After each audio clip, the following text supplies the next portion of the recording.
not about us only, how it is about this nation and this people. It is about the people of Nevada and the western states. It is about people of the eastern states and their issues.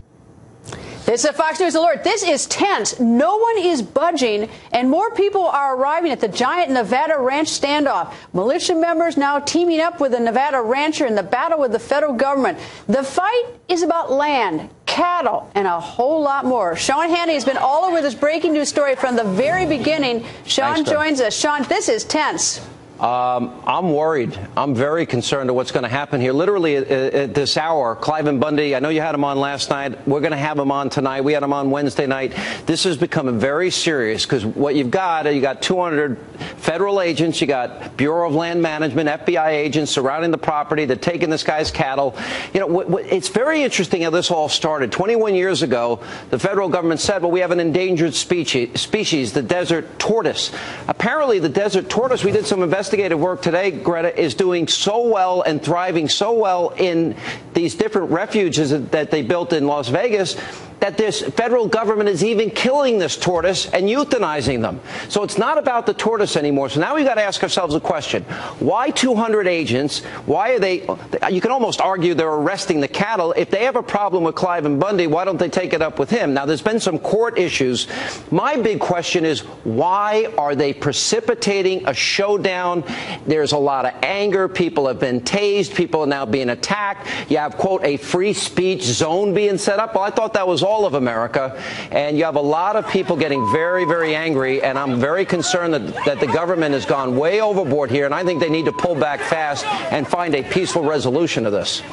Now, Sean, I know you're going to have Cliven tonight at 10, but I'm curious, what was it that sort of, I mean, if it's been going on since the early 90s, what brought it to this? Why suddenly now the helicopters and the snipers and the militia and the crowds? What just recently happened? You're asking the million-dollar question, Greta. What precipitated this? Now, from everything that I've learned, this is state property. This isn't federal property. From everything I understand, they're not looking to use this for eminent domain. They're not building a school or a highway or a hospital. As a matter of fact, when all is said and done, this land where his cattle are grazing is not going to be used by anybody for anything. So why precipitate a showdown like this? That's issue number one. Now, the government would argue that they won in court, and they have every right, I guess, to protect that land, but it's not the federal government's land.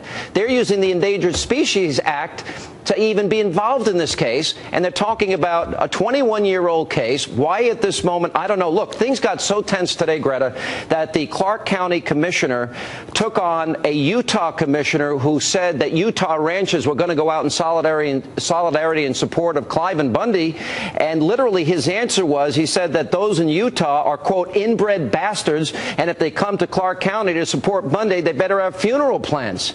Now, the rhetoric is way over the top here over a piece of land that the government doesn't own, that they don't want, that there's no immediate need for any use for. There's got to be a more sensible, commonsensical solution to this.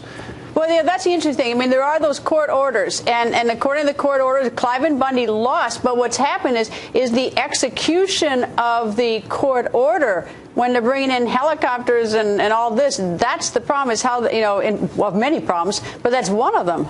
Well, and Bundy feels like, and I spent an hour with him on the radio today, he feels this is a constitutional issue. The federal government has no business being involved in this, that this argument that they made from the very beginning is predicated on nothing but a lie.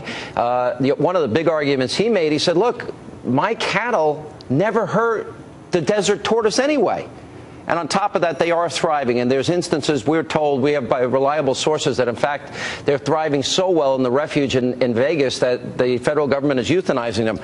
What has to happen here, in my view, is the federal government needs to pull back. They need to think about what is the end game here. Are they willing to tase people, fight people? I saw one picture of a bloodied up woman, an elderly woman that was thrown to the ground. The son of Cliven Bundy was tasered 3 times. He's going to be on the show tonight. You know, you see the fighting over the weekend now because people are off. They're now going to be gathering there. You might have thousands of people by next week when we get back on the program on Monday night. And you got to ask, what's the end game for the federal government. What, that they have a court order from a 21-year-old case about land that they're not going to use?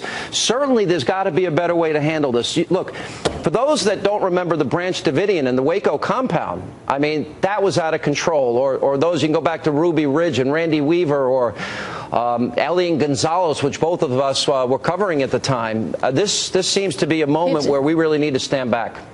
Sean, thank you. And of course, viewers, don't miss Sean tonight, 10 p.m. Eastern, because he does have the man at the center of this, Cliven Bundy, the main guy in this, and he gives you an exclusive behind-the-scenes tour of the ranch. That's tonight with Sean, 10 p.m. Hannity.